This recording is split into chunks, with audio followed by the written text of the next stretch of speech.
So the Ice Monkey just got another buff, the Absolute Zero to be specific, and I'm going to be pairing this with a Zeely Pod, which is a pretty cool strategy, and with the Absolute Zero it should be able to shred everything without any problems, which is going to be super cool.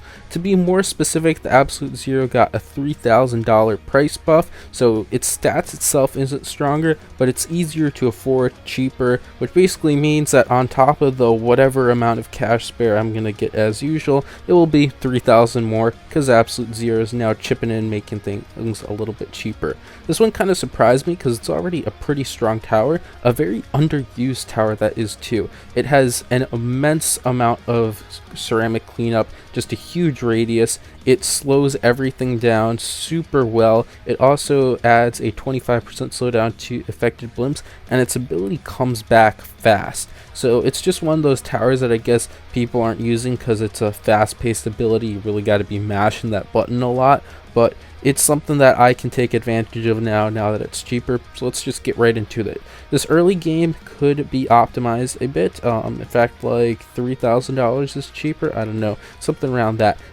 So anyways, I would need a Moab press for the late game, and Kylie Boomerang is actually really good. It can do your early game on Sanctuary no problem, which is super cool. Unfortunately, I cannot do that because all the space on the top platform is taken, so I'm going to get a crossbow, upgrade that mandatory starting dart to crossbow. It's a bit of a waste of cash. Kylie Boomerang could have done it, but I'm forced to do it. Anyways, you can do a Desperado start on Sanctuary. I was actually trying it out a little bit, like I didn't take much time into it, and someone later showed me that you can do it. So with that in mind, you could also save some more cash just by completely replacing the the sharpshooter with a Kylie Boomerang and Moab press, which of course is going to be used later on. It's mandatory to be able to kind of push back those UMGs a little bit for round 98. So that's something that could have been improved a bit. Other than that, I'm going to go for my Moab shove to be able to shove that Moab, and I actually have to do a really weird trick where I let the crossbow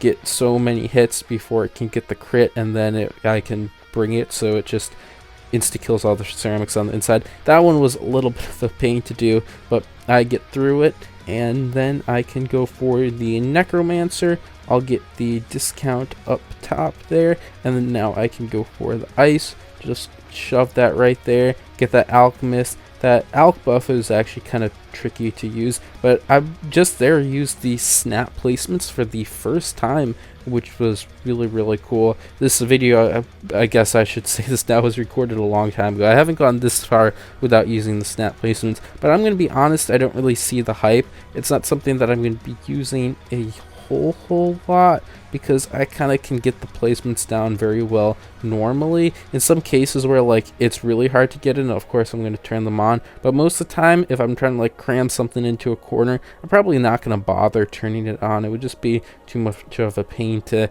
have it always on. So I can basically do this with some shove micro. It's going to be able to get to Prince of Darkness just fine, and then I'm going to have a super chill mid game, really no issue. I can get the Absolute Zero up just fine, and then we're going to be pushing on. So I guess I'm going to come back. Well, I'm going to wait for Pod to be bought. There is Pod, and then I will come back and put some music on in the meantime. Enjoy the mid game of this run. It's really boring, so I wouldn't really be surprised if a lot of people skip through it. But if you enjoy Pod shredding some stuff, you will much so, dearie so, enjoy it. See you in a bit.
Coming back in the 90s here, and everything is doing super chill. The combo is really great together. Azili's just nuking all of those ZOMGs.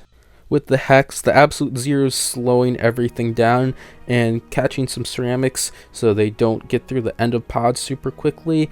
And then the Prince of Darkness is just destroying everything. I'm getting an overclock for the Prince of Darkness too, which is pretty important. And then I'm also using the Moab Shove wherever I need to. DDT rounds are super free, so that's not an issue.